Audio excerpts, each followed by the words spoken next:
Dos hombres subieron al templo a orar. Uno era fariseo y el otro publicano. El fariseo, puesto en pie, oraba consigo mismo de esta manera: Dios, te doy gracias porque no soy como los otros hombres, ladrones, injustos, adúlteros, ni aun como este publicano. Ayuno 2 veces a la semana, doy diezmos de todo lo que gano. Mas el publicano, estando lejos, no quería ni aun alzar los ojos al cielo, sino que se golpeaba el pecho diciendo: Dios, sé propicio a mí, pecador. Hoy en Maná Eterno veremos la humildad parte 2.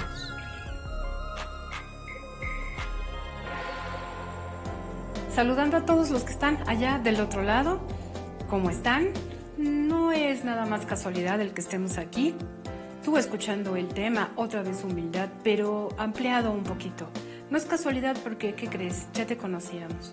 En mi iglesia, el pastor, mis hermanos intercesores, hemos orado para que alguien como tú pueda escuchar esta palabra. Hemos pedido que el Señor lleve al corazón tuyo o a tu mente el que le hagas clic, ¿no?, en Maná Eterno, para que escuches esta palabra que seguramente el Señor quiere que tú tengas y guardes en tu mente y en tu corazón. ¿Por qué hablar de humildad? Bien, ¿cuántos de nosotros no tenemos problemas graves? Y todo porque no somos humildes, porque evidentemente no hemos aprendido a disciplinarnos. Con una persona no es humilde, es arrogante, es impulsiva, es enojona, no puede ver que le hace daño a los demás. Incluso, no sé si tú a lo mejor hayas tenido un problema con alguien muy arrogante, con alguien que tiene impulsos y lastima y te haya lastimado, y entonces estés triste por ello. Bien, pues el tema de humildad es necesario. Explicábamos la vez pasada también que dos de las primeras cosas que cuando buscas a nuestro Señor y Dios, dos de las primeras cosas que hace en nuestras vidas es nos devuelve la paz, nos da su propia paz. Que eso es maravilloso.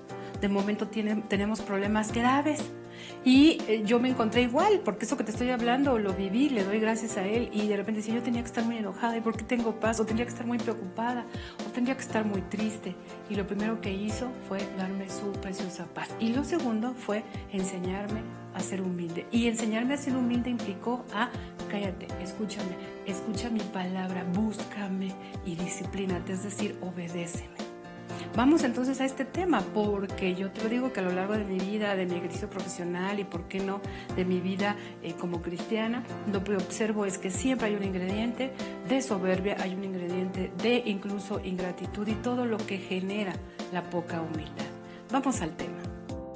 Comentamos el tema de dos maneras, una cuando no eres humilde y la otra es cuando sí hay humildad en nuestra mente y en nuestro corazón. ¿Qué pasa, insisto, cuando alguien no es humilde? Primero tiene un problema que le llaman por ahí, que es un síndrome de inferioridad reflejado en superioridad. Es decir, siempre te crees el más guapo, el más inteligente, es más, el mejor ante todo lo demás. Ves a las demás personas incluso con arrogancia. ¿Sabes qué? Llega a ver en tus ojos desprecio.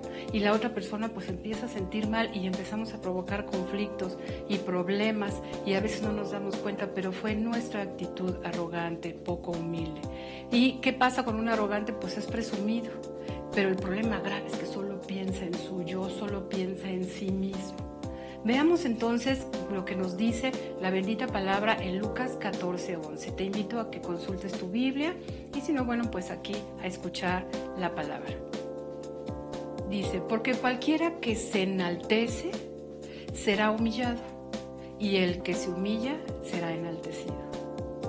A veces les explico cuando estoy dando algunos cursos en capacitación, por ejemplo, que hay que dejar a un lado nuestro yo, nuestra individualidad para trabajar en equipo, y las ventajas son muchísimo mejor cuando estamos con los demás. Hago un poco a un lado esto que me interesa particularmente a mí, que solamente lo quiero hacer por mi individualidad, lo hago a un lado, me sumo al equipo y entonces se crece en el equipo, hay resultados sobresalientes. En el caso de la preciosa palabra te enaltece el Señor cuando tú estás con un yo disminuido, es decir, que no eres presumido. Y entonces, ¿qué sucede? Número 1, el Señor empieza a trabajar en nosotros cuando tenemos humildad. Es una de las primeras cosas que podemos ver, la podemos leer en las personas.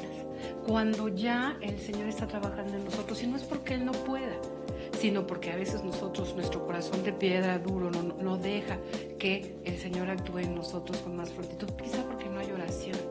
Nosotros cristianos decimos, esta batalla, esta guerra, este problema se gana de rodillas, porque lo posible ya lo hicimos, pero de rodillas se pone en manos del Señor lo imposible, y Él como Todopoderoso lo puede desarrollar. No hay más actitud más humilde que el decir, Señor, hasta aquí llego. Dios mío, ya no puedo, te entrego mi problema, mi enfermedad, mi familia, aquello que te está preocupando, entrégaselo al Señor de rodillas. No hay actitud más humilde y Él estará presente contigo, Él te va a responder. Cuando eres humilde, eres libre de orgullo, libre de arrogancia y, ¿qué crees? Aprendes a pensar primero en los demás. Vayamos a la palabra que nos dice el Señor en Santiago 4:6. Dios resiste a los soberbios, no le gustan, pero da gracia a los humildes. ¿Por qué es importante el tema para mí compartírtelo? Particularmente tomé decisiones incorrectas, inadecuadas, pensando en que yo siempre tenía la razón, pensando en que yo me lo merecía todo. Perdí familia, perdí casa, muchas oportunidades, pues hasta de ser una persona confiable, sinceramente, porque no fui leal quizá a mi matrimonio, no fui leal quizá a mi familia, no fui leal solo pensando en mí únicamente. Entonces era arrogante y entonces, ¿por qué no? El Señor ha puesto en mí inteligencia y algunos talentos, pero pensaba que solo eran por mis méritos. Situación que me llevó a cometer muchos errores y pues obviamente el Señor se apiadó de mí, por eso te lo comparto, porque si lo pudo hacer conmigo, por supuesto lo va a poder hacer contigo, con esa persona que a lo mejor te está maltratando, con esa persona que quizá está ejerciendo sobre ti todas esas conductas inadecuadas. Pudo haber sido tu padre, pudo haber sido tu pareja, puede ser tú sobre tus hijos, sobre tu propia pareja, sobre tus compañeros de trabajo, sobre tus colaboradores. Te invito a que rectifiques esta postura, si hay humildad o no en tu vida, porque en el momento en el que a mí me rescata el Señor y pongo en sus manos, pero no me quedaba de otra, no creas que soy muy inteligente, no me quedó de otra, el Señor me rescata. Insisto, lo primero que me dio fue su paz y después me enseñó a ser disciplinada, a obedecerlo, a tener humildad. ¿Y qué ocasionó? Que sí lo obedecí, gracias a Dios, que sí seguí, que sí oré, que sí fui postrada para probarle por pues todo aquello que había perdido. Y quiero comentarte que la obra que ha hecho me ha devuelto todo, familia, casa, trabajo, infinidad de cosas. Por eso me atrevo a hablártelo, porque yo sé por lo que estás pasando, porque yo ya viví aquello que te llevó quizá a la situación en la que estás. Cuando eres humilde se observa la obra de nuestro Señor en nosotros, porque lo que Él inicia, lo termina. Tú eres obra del Señor, tú ya estás en los planes del Señor, pero necesita que esa arrogancia de diablo sea quebrantada. Quebrantada quiere decir deshecha, que se desaparezca, que no regrese a ti. Y bueno, vamos a Proverbios 29-23.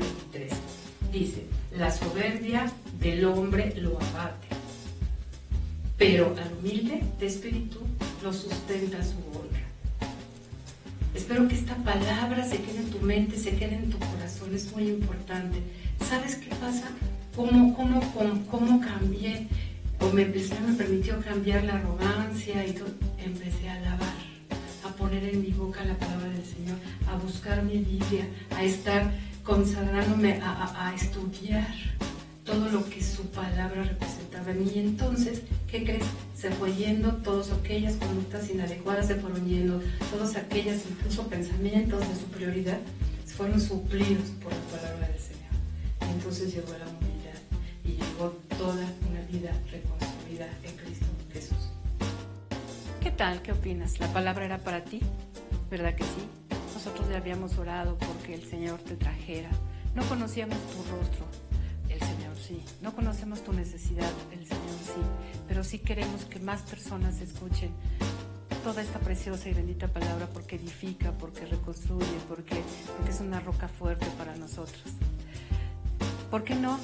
Te invitamos a que nos veas en la próxima edición y ¿por qué no? Salúdanos. Es más, yo voy a tener el cuidado de decirte hola, y si necesitas que haya oración por ti o que tenemos mayor palabra, pues adelante, porque también nosotros en la Iglesia Transformación Familiar México creemos que una vida transformada en Cristo Jesús es una familia transformada, y lo que recibimos por gracia, lo que alguna vez el Señor hizo por nosotros sin merecerlo, vamos a poder humildemente transmitirlo para ti. La gracia del